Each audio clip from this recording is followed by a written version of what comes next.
सोमनाथाय नमः। ॐ मल्लिकार्जुनाय नमः।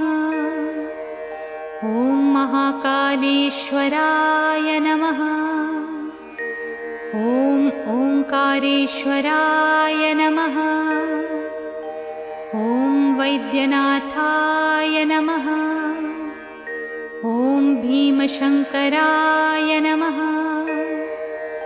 ॐ रामेश्वराय नमः। ॐ नागेश्वराय नमः। ॐ विश्वेश्वराय नमः।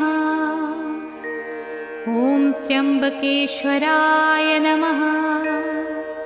ॐ केदारेश्वराय नमः। ॐ भुस्मेश्वराय नमः।